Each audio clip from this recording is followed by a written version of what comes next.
कासगंज में तंबाकू के गोदाम में भीषण आग लग गई। देखते ही देखते आग ने विकराल रूप धारण कर लिया और लाखों रुपए का तंबाकू यहां पर जलकर पूरी तरह से राख हो गया।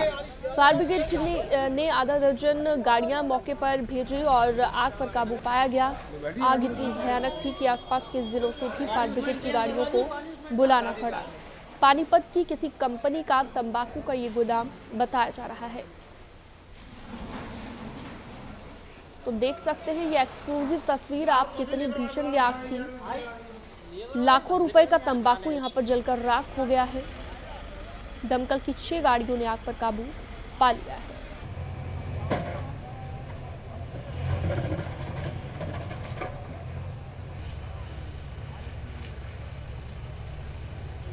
तो देख सकते हैं फायर ब्रिगेड मौके पर पहुंची, आग पर काबू पाया गया। आसपास से भी फायर ब्रिगेड की गाड़ियां मौके पर बुलवानी पड़ी।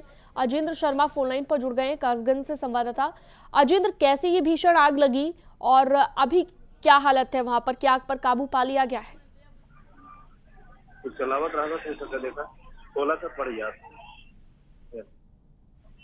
अजेंद्र, आवाज मिल रही है आपको?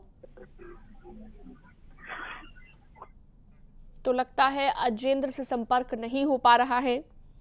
लाखों रुपए का तंबाकू यहां पर जलकर राख हो गया है। एक्सक्लूसिव तस्वीर इस वक्त न्यूज़ 18 आपको दिखा रहा है। 6 गाड़ियां दमकल की मौके पर पहुंची और आग पर काबू पाया गया।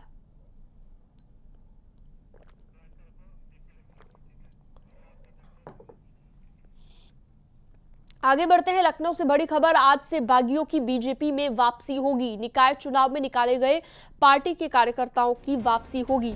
बीजेपी कार्यालय में 12 बजे बागियों समेत दूसरे दल के नेताओं को सदस्यता दिलवाई जाएगी।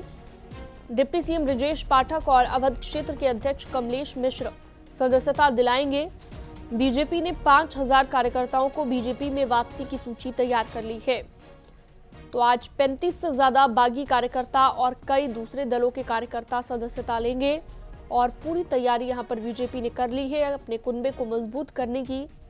2024 से पहले लगातार भारतीय जनता पार्टी अपने संगठन को मजबूत कर रही है और इसी कड़ी में आज कुछ बागी नेताओं, कुछ बागी कार्यकर्ताओं और इसके अलावा कुछ अन्य दलों के कार्यकर्ताओं को भी बीजेपी ज्वाइन करवाने वाली है।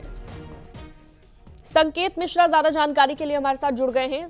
संकेत, कोई नया चेहरा क्या शामिल हो सकता है आज बीजेपी में? और क्योंकि बताया जा रहा है दूसरे दलों के भी कुछ कार्यकर्ता, कुछ नेता होंगे और कुछ बागी होंगे जो दोबारा बीजेपी ज्वाइन करेंगे। बिल्कुल, भारतीय जनता पार्टी लोकसभा चुनाव की तैयारियों में जुटी हुई है और भारतीय जनता पार्टी लोकसभा चुनावों की तैयारियों के लिहाज से अपने कुनबे को उत्तर प्रदेश में बढ़ाने में जुट गई है। बीजेपी ने इसके लिए शुरुआत की है सबसे पहले अपने बागियों से, जो भारतीय जनता पार्टी के पुराने कार्यकर्ता रहे हैं और जिन्होंने दूसरा दल नहीं ज्वाइन किया है। वो भारतीय जनता पार्टी से निकाय चुनाव के दौरान निष्कासित किए गए थे अनुशासनहीनता के मामले में। तो ऐसे 5000 कार्यकर्ताओं की सूची भारतीय जनता पार्टी ने पूरे उत्तर प्रदेश के सभी जनपदों से मंगाई है। अब भारतीय जनता पार्टी अपने बागियों को तो ज्वाइन ही करा रही है, इसके अलावा भारतीय जनता पार्टी ने जो दूसरे दलों के नेता हैं उनको भी भारतीय जनता पार्टी की सदस्यता का अभियान आज से शुरू कर दिया है।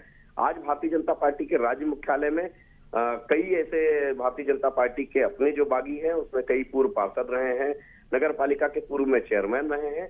ऐसे लोगों को भारतीय जनता पार्टी की सदस्यता दिलाई जाएगी। ऐसे 35 लोग हैं। इसके अलावा जो दूसरे दलों के लोग हैं उनको भी भारतीय जनता पार्टी की सदस्यता का अभियान आज से शुरू हो जाएगा। तो जाहिर सी बात है भारतीय जनता पार्टी अपने कुनबे को बढ़ाने के लिए आज से अपने सदस्यता अभियान की शुरुआत कर रही है और भारतीय जनता पार्टी दूसरे दलों के जो सदस्य हैं उनको भी पार्टी ज्वाइन कराएगी और जो अपने बागी हैं उनको भी भारतीय जनता पार्टी की सदस्यता दिलाने के अभियान की शुरुआत कर रही है। तो डिप्टी सीएम ब्रजेश पाठक और अवध क्षेत्र के जो क्षेत्रीय अध्यक्ष कमलेश मिश्रा हैं वो आज भारतीय जनता पार्टी के राज्य मुख्यालय में अवध क्षेत्र से जुड़े हुए जो तमाम भारतीय जनता पार्टी के बागी हैं उनको आज सदस्यता दिलाएंगे, भारतीय जनता पार्टी में दोबारा उनकी वापसी कराएंगे।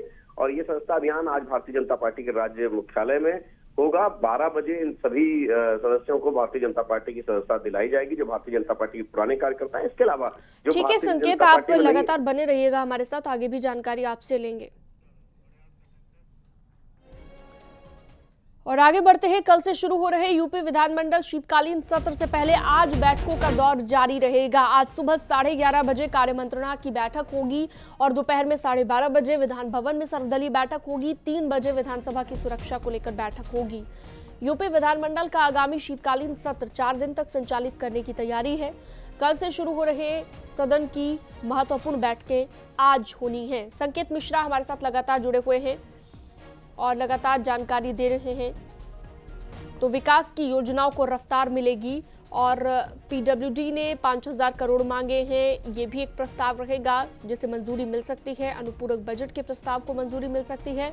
कुल मिलाकर आज बैठकों का दौर जारी रहने वाला है। यूपी विधानसभा का कल से शीतकालीन सत्र शुरू हो रहा है।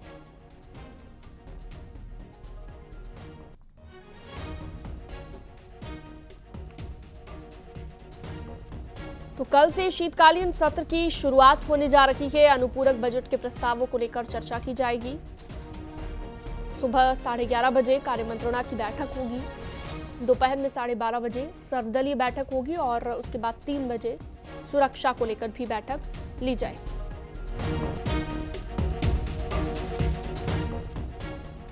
विधानसभा के शीतकालीन सत्र में अनुपूरक बजट भी लाया जाएगा, जिससे यूपी के विकास को रफ्तार मिलने वाली है। वहीं कल योगी कैबिनेट की एक महत्वपूर्ण मीटिंग रहने वाली है। सहकारी समितियों के जरिए ग्रामीण अर्थव्यवस्था को मजबूती देने की तैयारी चल रही है, जिसमें योगी सरकार पैक्स को 10 लाख का ब्याज मुक्त ऋण देगी।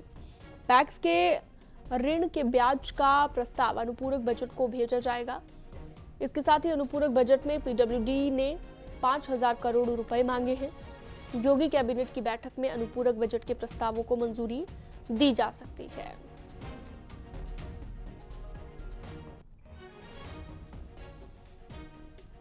विंटर सेशन होगा विधानसभा का और इसमें अनुपूरक मांगे भी आएंगी और विधानसभा का जो विधायी कार्य है, कई बिल्स हैं, वो भी आएंगे। 28 तारीख से प्रारंभ हो रहा है। पहले दिन तो एक दुखद समाचार भी है। निश्चित रूप से जैसी विधानसभा की परंपरा रही है, तो वैसे तो कार्य मंत्रणा समिति ही इसको तय करती है, लेकिन ये परंपरा रही है कि पहले दिन जो है वो श्री आशुतोष टंडन जी, जो हमारे सम्मानीय विधायक थे, उनका निधन का निर्देश होगा। हर तरह से हमारा फोकस विकास पर है। विकास, विकास और विकास। Law and order Uttar Pradesh में मेंटेन हुआ, बड़े पैमाने पर उसमें सुधार हुआ और उसकी वजह से हमारा डेवलपमेंट बहुत तेजी से चल रहा है और डेवलपमेंट में ये हमारा जो बजट आएगा वो निश्चित रूप से उसका सहयोग मिलेगा। देवरिया में पुलिस ने घोटाले के आरोप में 4 लोगों के खिलाफ मुकदमा दर्ज किया है, कार्रवाई में जुट गई है। इनके ऊपर गांव में बिना निर्माण कार्य कराए सरकारी धन का बंदरबांट करने का आरोप लगा है। पुलिस ने कोर्ट के आदेश पर पूर्व प्रधान और सचिव को जांच में बचाने वाले अफसरों पर मुकदमा दर्ज किया है। एक ग्रामीण की शिकायत पर डीएम के आदेश पर सीडीओ ने एक जांच कमेटी बनाई थी। आरोप यह है कि जांच टीम ने पूर्व प्रधान और सेक्रेटरी से मिलीभगत कर उन्हें क्लीन चिट दे दी। इसके बाद शिकायतकर्ता ने डीएम से इसकी शिकायत दी। जब कोई कार्रवाई नहीं हुई तो शिकायतकर्ता ने कोर्ट का दरवाजा खटखटाया, जिसके बाद कोर्ट ने 2 जांच अधिकारियों और पूर्व प्रधान और सचिव के खिलाफ एफआईआर दर्ज करने के आदेश दिए हैं। सामने है, देख सकते हैं, मौके बेहतर बना हुआ है। ग्रामीण जो विकास कार्य हैं उनको बिना किए ही, उनके बिना भौतिक सत्यापन किए ही सरकारी धन का पेमेंट किए जाने संबंधी आरोप लगाए हैं। इसके अलावा गलत तरीके से जांच करने के आरोप भी कुछ तत्कालीन अधिकारियों पर लगाए गए हैं। प्रथम दृष्टया जो प्रशासनिक स्तर पर जांच हुई है उसमें इस तरह के आरोपों की पुष्टि नहीं हुई है। फिर भी माननीय न्यायालय के आदेश के अनुक्रम में अभियोग पंजीकृत कर निष्पक्ष तरीके से विवेचना की जा रही है। प्रतापगढ़ से एक बड़ी खबर है, जहां पर मजहबी शोर पर सुबह ही बड़ी कार्रवाई देखने को मिली है। एसपी के नेतृत्व में पुलिस प्रशासन ने धार्मिक स्थलों पर शोर कर रहे लाउडस्पीकरों पर कार्रवाई की है। जिले के अलग अलग इलाकों से 350 लाउडस्पीकर उतरवाए गए। साथ ही कानून का उल्लंघन कर रहे लाउडस्पीकर लगाने वालों पर एफआईआर भी दर्ज की जा रही है।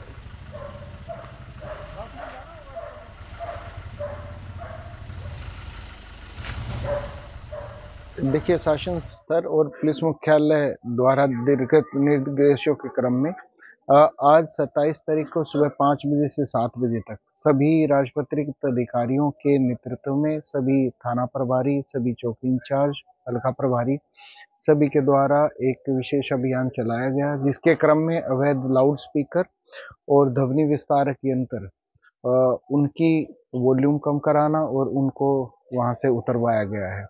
इस प्रकार के व्यक्ति जिनके द्वारा बार बार समन्वय स्थापित करने के बाद, संवाद स्थापित करने के बावजूद भी वहां पर अवैध रूप से लाउड स्पीकर लगाए गए और तेज आवाज रखी गई, उनके खिलाफ अभियोग पंजीकृत कर कार्रवाई की जा रही है और काफी संख्या में इस प्रकार के लाउड स्पीकर और ध्वनि विस्तारक यंत्रों को हटवाया गया है।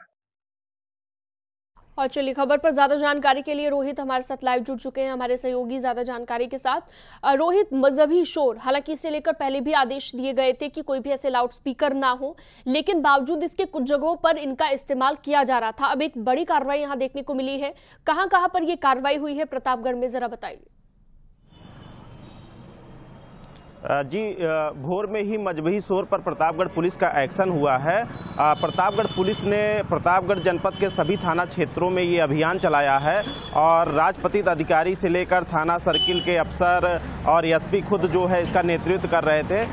सुबह 5 बजे से जो है प्रतापगढ़ पुलिस जिन थाना क्षेत्रों में धार्मिक स्थल थे, मंदिर थी, मस्जिद थी, वो तमाम सारी जगह जो है वो प्रतापगढ़ पुलिस पहुंची और उन धार्मिक स्थलों का भ्रमण किया। इस दौरान उन्होंने पाया कि तमाम सारी जगह धार्मिक स्थलों पे जो लाउड स्पीकर की संख्या है वो अधिक है और जो उससे आवाज और शोरगुल हो रहा है वो कहीं ना कहीं अधिक है। तो शासन के मंशा के अनुरूप प्रतापगढ़ पुलिस ने 350 लाउड स्पीकर जो है उतरवा दिए और कई मस्जिद और मंदिरों के लाउड स्पीकर का वॉल्यूम जो है वो कम कराया गया।